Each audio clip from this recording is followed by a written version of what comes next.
Hello, एक बार फिर से आप सबका स्वागत है चैनल बाय इंजीनियर्स में। आज हमारा टॉपिक है major domain of the earth. मतलब अर्थ में कौन कौन से कंपोनेंट है, डोमेन्स वगैरह जिनके अंदर अर्थ को हम डिवाइड करते हैं, उनके बारे में पढ़ेंगे। सबसे पहले अर्थ के अंदर हम 3 डोमेन मेजरली मानते हैं, एक लिथोस्फीयर, हाइड्रोस्फीयर और एक एटमॉस्फेयर। लिथोस्फीयर क्या होता है? जो कि भी हार्ड सरफेस, जो जमीन अपन को दिख रही है, जैसे रॉक की जो एरिया दिखता है, जितने जिन पे लोग रहते हैं, ऐसे समझो कि जहाँ पे लोग रहते हैं वो क्या है, लिथोस्फीयर। हाइड्रोस्फीयर वो होता है जहाँ अपन को पानी दिख रहा है। मोस्टली जो अर्थ है उसमें 97% एरिया है ना, वो वाटर से कवर है, जो क्या है, ओशियंस। तो मोस्टली क्या है, हाइड्रोस्फीयर। और जो एयर है हवा में जो है उसको बोलते हैं एटमॉस्फेयर, जो एयर की लेयर्स होती है, और लिथोस्फीयर जहाँ पे लोग रहते हैं। ऐसे करके 3 मेजर कंपोनेंट अपन मानते हैं इसके अंदर। अब ये हो गया। अब सबसे पहले अपन डिस्कस करते हैं लिथोस्फीयर, जो सरफेस होती है उसके बारे में डिस्कस करते हैं। लिथोस्फीयर के अंदर अपन बेसिकली जो अर्थ के ऊपर जितने भी एरिया है जहाँ पे लोग रहते हैं, उसको कितने भागों, कॉन्टिनेंट में डिवाइड कर रखा है। जैसे कितने कॉन्टिनेंट है अपने यहाँ पे, 7 कॉन्टिनेंट। 7 कॉन्टिनेंट कौन कौन से है?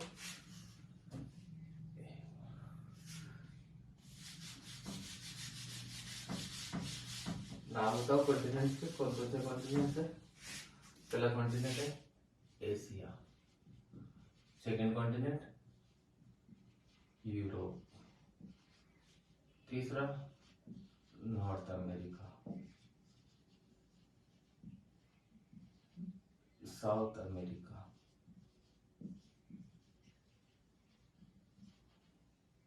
और कौन सा बच गया, अफ्रीका और ऑस्ट्रेलिया, और कौन सा बच गया बताओ, अंटार्कटिका। इससे करके हमारे पास कितने कॉन्टिनेंट है, 7 कॉन्टिनेंट। इनमें सबसे बड़ा कॉन्टिनेंट कौन सा है, एशिया।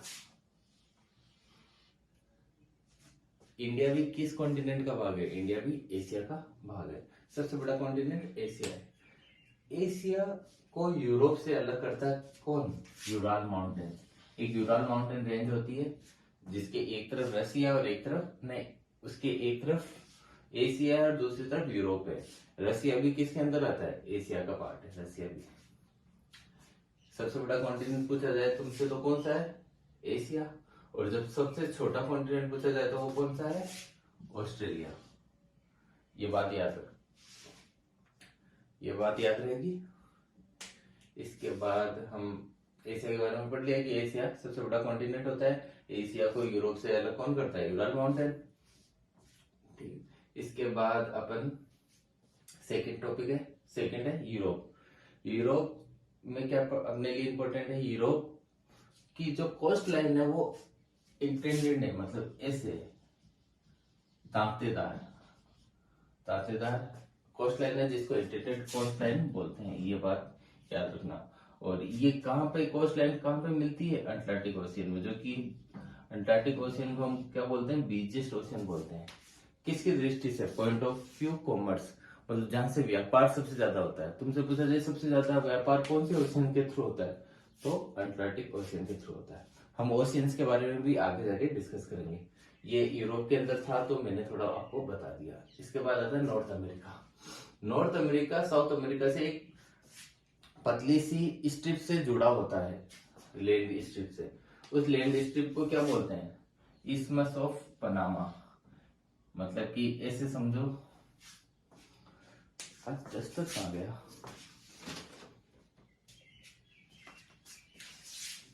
किस तरह जुड़ा होता है, देखो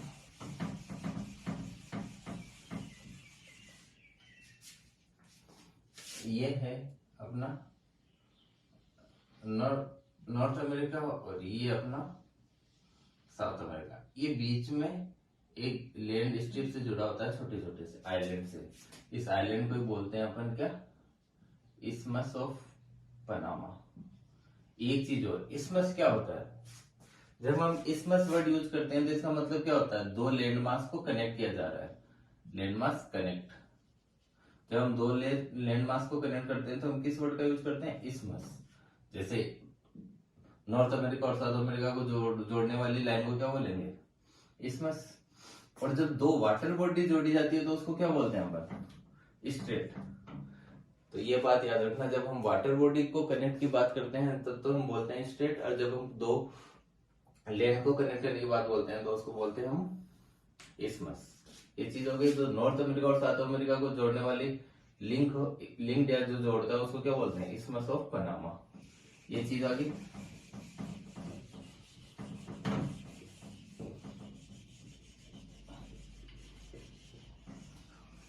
इसके बाद अगला कॉन्टिनेंट कौन सा था, अफ्रीका।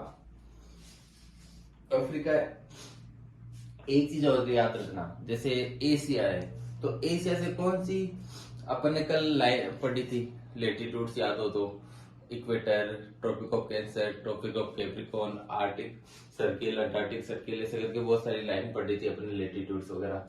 तो जो एशिया से कौन सी लेटीट्यूड निकलती है, ट्रॉपिक ऑफ कैंसर, ये याद रखना। और जो अपन यूरोप पढ़ा था, यूरोप से कौन सी निकलती है, यूरोप से निकलती है आर्टिक सर्किल। और तीसरा अपन पढ़ते हैं अफ्रीका।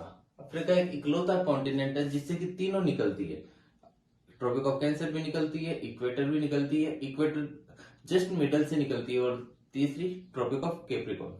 तीनों रेखाएं किससे निकलती है, तो ये भी याद रखना किससे निकलती है, अफ्रीका से। अफ्रीका सेकेंड लार्जेस्ट है, एशिया के बाद जो सबसे बड़ा कॉन्टिनेंट है वो कौन सा है, अफ्रीका।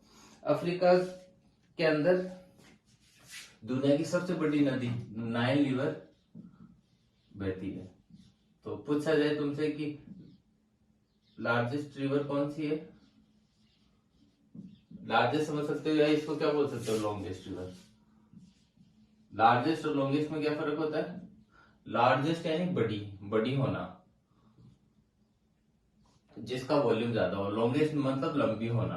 तो तुम देखो जो सबसे लंबी कौन सी रिवर है, तो वो नाइल रिवर। और कहां पे ये, अफ्रीका के अंदर, ये याद रखना, ठीक है। सबसे बड़ी रिवर हो गई नाइल रिवर, अफ्रीका हो गया। अफ्रीका के बाद अपन कौन सा कॉन्टिनेंट होता है, ऑस्ट्रेलिया। ऑस्ट्रेलिया सबसे छोटा कॉन्टिनेंट अपन ने पढ़ा था। ऑस्ट्रेलिया की चारों तरफ कौन सी है, इधर इंडियन मतलब ओशियंस वगैरह से घिरा हुआ होता है, एक आइलैंड है, इसलिए इसको अपन आइलैंड कॉन्टिनेंट भी बोलते हैं। ऑस्ट्रेलिया को हम आइलैंड कॉन्टिनेंट भी बोलते हैं। अफ्रीका में देख लिया अपन ने सबसे बड़ी रिवर कहां, नाइल रिवर कहां पे, अफ्रीका के अंदर। और साउथ अमेरिका में क्या क्या है, साउथ अमेरिका, साउथ अमेरिका में दो चीजें याद रखिए। पहला तो एंडीज माउंटेन,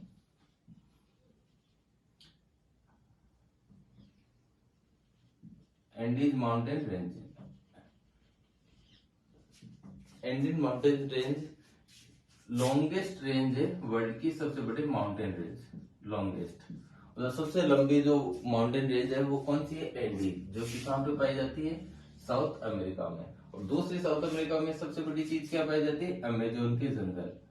अमेजोन के जंगल तुमने सुना होगा, अमेजोन के जंगल दुनिया के सबसे बड़े जंगल। बोलते हैं ना कि दुनिया में सबसे ज्यादा जंगल यहाँ पे है, तो सबसे ज्यादा ऑक्सीजन कहाँ से पैदा होती है, अमेजोन के जंगल से, जिसको अपने अर्थ का लंग्स भी बोलते हैं। वो सुना होगा कि अर्थ के फेफड़े कौन से जंगल को बोला जाता है, अमेजोन के। जो सबसे बड़े जंगल भी यहाँ पे है और सबसे लंबी माउंटेन रेंज भी साउथ अमेरिका में है।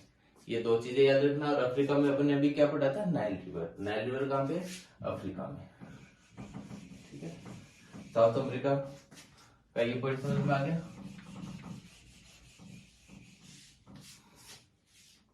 इसके बाद अपन बेसिकली क्या कहते हैं, जो पहला पॉइंट था अपना क्या, कॉन्टिनेंट। कॉन्टिनेंट के अंदर ये समझना था कि 7 कॉन्टिनेंट है, इनमें एक दो चीजें इंपॉर्टेंट है जो मैंने बता दी थी। इसके अलावा एक सबसे इंपॉर्टेंट चीज कौन है अपने कौन से कॉन्टिनेंट में, एशिया कॉन्टिनेंट में, और वो क्या है, माउंट एवरेस्ट।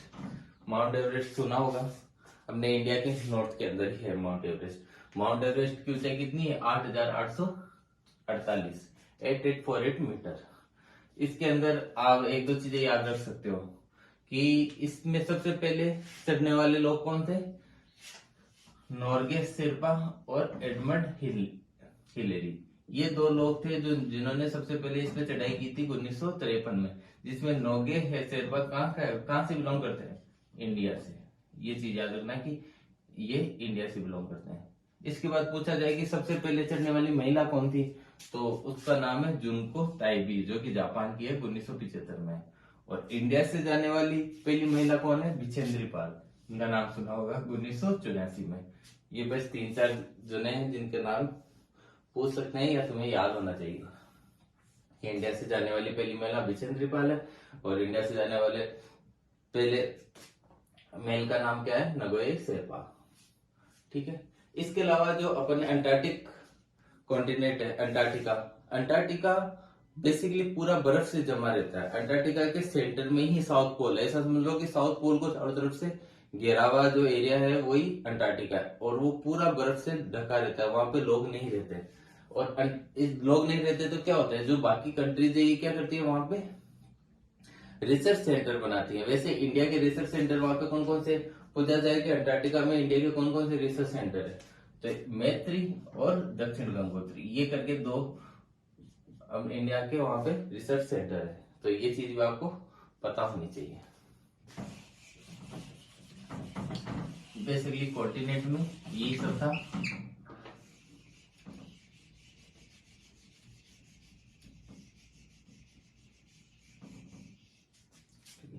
इसके बाद अपन पढ़ते हैं अगला टॉपिक, ओशियन। ओशियन जैसे कॉन्टिनेंट 7 होते हैं, तो ओशियन कितने हैं, 5। कौन कौन से ओशियन है, पैसिफिक ओशियन, जो कि सबसे बड़ा ओशियन है। तुमसे पूछा जाए सबसे बड़ा ओशियन कौन सा है, पैसिफिक ओशियन। दूसरा ओशियन कौन सा है, अंटार्कटिका ओशियन। तीसरा बताओ, इंडियन ओशियन, और अटलांटिक ओशियन। और कौन सा बच गया बताओ, आर्टिक ओशियन, ऐसे करके हमारे पास 5 ओशियन है, जिनमें अपन पहला पढ़ते हैं कौन सा, पैसिफिक ओशियन। पैसिफिक ओशियन किस चीज के लिए जाना चाहता है, मरियाना ट्रेंच के लिए। मरियाना ट्रेंच पैसिफिक ओशियन के अंदर है। क्यों जाना चाहता है कि ये अपने अर्थ का डीपेस्ट पॉइंट है। मरियाना ट्रेंच की गहराई कितनी है, 11,022 मीटर। सोच रहे हो, माउंट एवरेस्ट से भी गहरा, मतलब जितना ऊंचाई है 8,845 अपने पढ़ा भी माउंट एवरेस्ट की, उससे भी गहरा है मरियाना ट्रेंच। इसलिए मरियाना ट्रेंच सबसे गहरा पॉइंट है अपने डीपेस्ट पॉइंट, जो कि कहाँ पे पाया जाता है, पैसिफिक ओशियन में। तुम्हें पूछे कि मरियाना ट्रेंच कौन सी ओशियन में पाया जाता है, तो वो किस में होगा, पैसिफिक ओशियन के अंदर। ये चीज समझ में आ गई। इसके बाद दूसरा इंपॉर्टेंट होता है अटलांटिक ओशियन। अटलांटिक ओशियन कहाँ पे होता है, ये मानो कि नॉर्थ अमेरिका, ये साउथ अमेरिका, ये यूरोप, एशिया, ये अफ्रीका। तो ये जो बीच का जो ओशियन है ये कौन सा है, ये अटलांटिक ओशियन है। तो अटलांटिक ओशियन देखने से पता चल रहा है कि एक बिजिएस्ट ओशियन होगा। क्यों होगा, क्योंकि सारा व्यापार इसमें से होगा। कोई भी चीज जाएगी तो किधर से जाएगी, अटलांटिक ओशियन में। तो बिजिएस्ट ओशियन माना जाता है इसको एज ए व्यापार, कॉमर्स के लिए। ठीक है, ये चीज याद रहेगी। बिजिएस्ट ओशियन हो गया, मरियाना ट्रेंच हो गया, अंटार्कटिका। तीसरा है इंडियन ओशियन। समझते हैं, ये इकलौता ओशियन है जिसका नाम एक कंट्री के नाम के बाद है। इंडियन ओशियन जस्ट अपना जो इंडिया के जस्ट नीचे वाला जो पार्ट है उसको हम इंडियन ओशियन बोलते हैं। ठीक है, इंडियन ओशियन हो गया, कहाँ पे है। इसके बाद अंटार्कटिका, जो अंटार्कटिक ओशियन है वो कहाँ पे, अंटार्कटिका के पास। और जो आर्टिक ओशियन है वो कहाँ पे, आर्टिक के पास। एक चीज और याद रख सकते हो कि जो आर्टिक और पैसिफिक अपन ने जब भी पढ़ा कि जब दो लैंड को जोड़ते हैं तो उसको क्या बोलते हैं, इस्मस। और जब दो वाटर बॉडीज को जोड़ते हैं तो उसको क्या बोलते हैं, स्ट्रेट। जो अंटार्कटिक और पैसिफिक ओशियन को जोड़ती है उसको, उस चीज को क्या बोलते हैं, बेरिंग स्ट्रेट। बेरिंग स्ट्रेट पूछा जाए कि बेरिंग स्ट्रेट किस किस ओशियन को जोड़ती है, तो किस किस को जोड़ती है, आर्टिक ओशियन और पैसिफिक ओशियन की। बेरिंग स्ट्रेट कहाँ पे है, बेरिंग स्ट्रेट लाई करती है रसिया फेडरेशन और अलास्का के बीच में, जहां से रसिया खत्म होता है और नॉर्थ अमेरिका स्टार्ट होता है, इन दोनों के बीच में होता है। ठीक है, यहाँ पे अलास्का होता है, ये नॉर्थ अमेरिका है। तो इन दोनों के बीच में जो है स्ट्रेट, उसको क्या बोलते हैं, बेरिंग स्ट्रेट। ये चीज समझो। ठीक है, बेरिंग स्ट्रेट हो गया जो कि किस किस को जोड़ता है, आर्टिक ओशियन और पैसिफिक ओशियन को। ये चीज समझ में आ गई।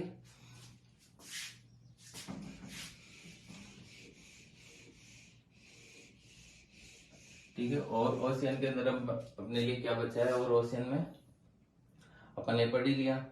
ओशियन के अंदर एक चीज और, वाटर के बारे में थोड़ा सा और जान लो कि अर्थ में जो वाटर है वो टोटल कितना है। अर्थ में वाटर बताओ, 97%। मैंने बताया था तुम्हें 97% वाटर है, जो कि कहाँ पाया जाता है, ओशियन के अंदर। और अपन को पता है ओशियन का जो वाटर होता है वो कैसा होता है, सॉल्टी, मतलब वो खाने लायक नहीं होता, सॉल्टी वाटर होता है। और जो 2.5% वाटर है वो कहाँ पे पाया जाए, वो जो है फ्रेश वाटर। 2.5% जो वाटर है अर्थ पे वो फ्रेश वाटर है, लेकिन उसका 70% तो ग्लेशियर में ही पाया जाता है, मात्र 30% कहाँ पाया जाता है, ग्राउंड वाटर के अंदर। ठीक है, इसके बाद अर्थ के अंदर वाटर के बारे में ये एक चीज और याद कर लेना।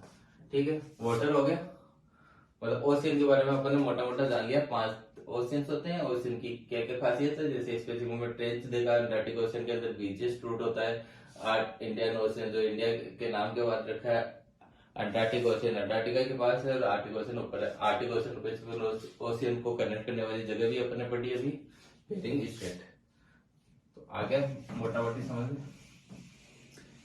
इसके बाद अपन तीसरा पॉइंट पढ़ते हैं। अपने पास कंपोनेंट 3 थे। पहला अपन ने पढ़ा था क्या, कॉन्टिनेंट 7 तरह के होते हैं। उसके बाद अपन ने ओशियन के बारे में पढ़े थे, जो ओशियन कितने होते हैं, 5।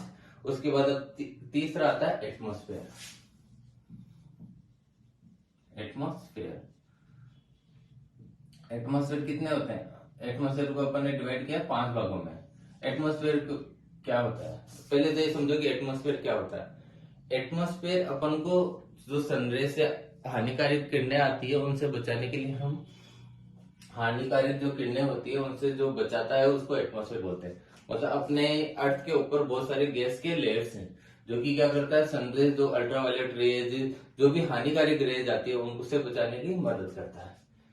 एटमॉस्फेयर को हम 5 भागों में डिवाइड करते हैं। सबसे पहला जो नीचे नीचे होता है उसको क्या बोलते हैं, ट्रोपोस्फेयर। उसके बाद सेकंड होता है उसको क्या बोलते हैं, स्ट्रेटोस्फेयर। उसके बाद तीसरा जो होता है उसको क्या बोलते हैं, मेसोस्फेयर। उसके बाद जो होता है उसको बोलते हैं थर्मोस्फेयर। और जो सबसे लास्ट होता है उसको बोलते हैं हम एक्सोस्फेयर। ठीक है, थोड़ी बहुत इनकी ऊंचाई भी देख लो। जो ट्रोपोस्फेयर होता है वो लगभग 13 किलोमीटर तक होता है मैक्स। स्ट्रेटोस्फेयर होता है वो 50 किलोमीटर तक होता है।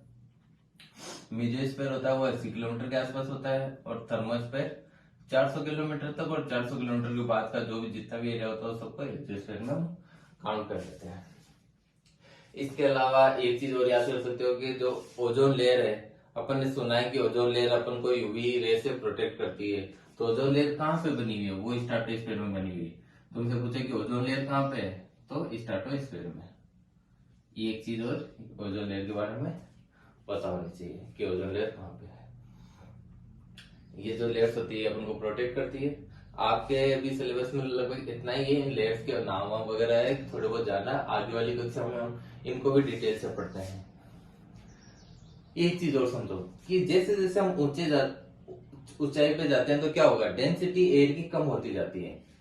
यहाँ पे एयर की डेंसिटी ज्यादा होगी, यहाँ और कम, यहाँ और कम, यहाँ और कम। मतलब ऊंचाई पे जाने पे क्या हो रहा है, एयर की डेंसिटी कम होती है। ये पॉइंट याद रखना। ये मैं क्यों बता रहा हूँ, क्योंकि कभी सुना होगा कि पहाड़ों पे जाते वक्त जो गोताखोर होते हैं वो सिलेंडर लेके जाते हैं, ऑक्सीजन सिलेंडर। क्यों लेके जाते हैं, क्योंकि जैसे जैसे अपन ऊंचाई पे जाएंगे तो क्या होगा, एयर की डेंसिटी कम होगी, जिससे सांस लेने में प्रॉब्लम होती है। कभी आप ऊंचाई पे जाओ तो ये चीज नोटिस करोगे कि सांस लेने में प्रॉब्लम होती है। जैसे लद्दाख वाले एरिया में जाओगे या फिर जैसे माउंट एवरेस्ट की जो चढ़ाई करते हैं, वो क्या करते हैं, ऑक्सीजन सिलेंडर साथ लेके चलते हैं। वो इसलिए लेके चलते हैं क्योंकि जैसे जैसे ऊपर जाएंगे डेंसिटी कम होती जाएगी, इसलिए हम मानते हैं कि डेंसिटी कम होती जाती है। तो ये चीज भी याद रखना है इसके बाद। ठीक है, एटमॉस्फेयर लेयर्स के बारे में हो गया। इसके बाद एक और थोड़ा छोटा सा टॉपिक बचा है जिसको बोलते हैं बायोस्फीयर। हमने तीनों के बारे में पढ़ा, एटमॉस्फेयर, हाइड्रोस्फीयर और कॉन्टिनेंट्स। ये तीनों पॉइंट जहां पे मिलते हैं, एक नैरो स्ट्रिप जहां पे ये तीनों मिल रहे हैं, उसको हम क्या बोलते हैं, बायोस्फीयर। जैसे समझो कि एक बायोस्फीयर है। बायोस्फीयर किसको बोलते हैं, जहां पे लैंड भी हो, जहां पे लैंड हो गया, लैंड के बाद क्या वाटर भी हो, और जहां पे एयर भी हो। जहां पे ये तीनों एक साथ मिलते हो उस जगह को क्या बोलते हैं, बायोस्फीयर। मोस्टली इंसान कहां पे रहता है, बायोस्फीयर पे, जहां लैंड हो, जहां हम खेती कर सके, खाना, जहां से खाना हम ले सके। दूसरा होता है वाटर, जहां हमें पीने के लिए पानी मिल सके। तीसरा होता है एयर। आगे समझिए, जो तीनों जहां से मिलते हैं उस जगह को क्या बोलते हैं, बायोस्फीयर। क्या होता है बेसिकली, जहां पे लैंड, वाटर, एयर तीनों एक साथ मिलते हैं उसी को हम क्या बोलते हैं, बायोस्फीयर। लैंड, वाटर, एयर जहां मिल रहे हो उसको बायोस्फीयर बोलते हैं। और मोस्टली जो ह्यूमंस होते हैं, ह्यूमंस कहाँ रहते हैं, बायोस्फीयर के अंदर रहते हैं, क्योंकि वहां रहने के लिए लैंड मिल जाती है, खेती करने के लिए लैंड मिल जाती है, पीने के लिए पानी मिल जाता है, और अच्छी एयर मिल जाती है, जो इसको बायोस्फीयर बोल दिया। इसके अलावा हम आजकल देख रहे हैं कि पेड़ पौधे बहुत ज्यादा कट करते हैं, जिससे क्या हो रहा है, हम बायोस्फीयर को डिस्टर्ब कर रहे हैं। खेती ज्यादा करेंगे तो उससे क्या होगा, सोइल का इरोजन होगा। पेड़ पौधे काटेंगे तो जिससे क्या होगा, कार्बन डाइऑक्साइड की मात्रा अपने एयर में। मैंने आपको एक चीज और सुनो कि अपने एटमॉस्फेयर में 78% नाइट्रोजन है और 21% ऑक्सीजन है, और 1% के अंदर बाकी गैसेज है, जैसे CO2, आर्गन, एक्सेट्रा। तो 1% के अंदर ही CO2 आती है, लेकिन CO2 अपने एटमॉस्फेयर में बहुत ही कम है, लेकिन CO2 उतनी ही इंपॉर्टेंट है। CO2 की वजह से ही अपना जो अर्थ है वो थोड़ा वार्म रहता है, क्योंकि CO2 क्या करती है, हीट को एब्जॉर्ब कर लेती है, जिसकी वजह से अर्थ है ना रहने लायक बनता है, वार्म रहता है। दूसरा CO2 का फायदा क्या है, CO2 ही की वजह से ही प्लांट ना ग्रो कर पाते हैं। प्लांट उगते कैसे, अपन सुना होगा तुमने बचपन में कि ऑक्सीजन देते हैं प्लांट और कार्बन डाइऑक्साइड लेते हैं, तो वो अपनी ग्रोथ में किसका यूज करते हैं, कार्बन डाइऑक्साइड का। ये बात समझ में आ गई। अब समझो कि कार्बन डाइऑक्साइड ज्यादा बढ़ेगा तो क्या होगा, हम जो पोल्यूशन फैलाते हैं उन पोल्यूशन की वजह से क्या हो रहा है, कार्बन डाइऑक्साइड बढ़ रहा है। क्योंकि जो गाड़ी मोटर्स वगैरह धुआं होता है, इनमें भी कार्बन डाइऑक्साइड होता है। फैक्ट्री से जो निकलता है धुआं, उसमें भी कार्बन डाइऑक्साइड होता है। तो हम क्या कर रहे हैं, कार्बन डाइऑक्साइड को बढ़ा रहे हैं। और कार्बन डाइऑक्साइड एक होता है, कार्बन डाइऑक्साइड से ऐसे समझ सकते हो कि कार्बन डाइऑक्साइड बढ़ेगा तो क्या होगा, इससे ग्लोबल वार्मिंग होगा। ग्लोबल वार्मिंग सुना होगा नाम। ग्लोबल वार्मिंग मतलब अर्थ का टेम्परेचर बढ़ना स्टार्ट हो जाएगा। अपन को जितना चाहिए उससे ज्यादा बढ़ने लगेगा तो क्या होगा, ग्लोबल वार्मिंग, जो कि क्या होगा, अपने लिए हानिकारक हो जाएगा। गर्मी ज्यादा होगी तो ठीक है। तो पोल्यूशन की वजह से क्या होता है, CO2 का लेवल बढ़ता है, और CO2 का लेवल बढ़ने से क्या होता है, ग्लोबल वार्मिंग बढ़ता है। ये समझ में आ गया। इसलिए हम बोलते हैं कि पेड़ पेड़ क्यों लगाने चाहिए, इसलिए ट्रीज ज्यादा से ज्यादा लगाने चाहिए। ट्री क्या करता है, ट्री कार्बन सिंक का काम करता है। कार्बन सिंक का मतलब वो जो कार्बन डाइऑक्साइड होते हैं इसको क्या सोख लेगा। तो जितने ज्यादा पेड़ उतना कार्बन डाइऑक्साइड को सोखेंगे, और उतना ही इन्वायरमेंट कितना रहेगा, रहने लायक रहेगा। इसलिए बोलते हैं कि ज्यादा से ज्यादा पेड़ लगाने चाहिए। ये चीज आगे समझ में। तो मोटा मोटी ये बायोस्फीयर के बारे में थोड़ा बहुत है कि बायोस्फीयर क्या होता है। और इस चैप्टर में इतना ही था। मिलते हैं अब अगले चैप्टर में, तब तक के लिए धन्यवाद।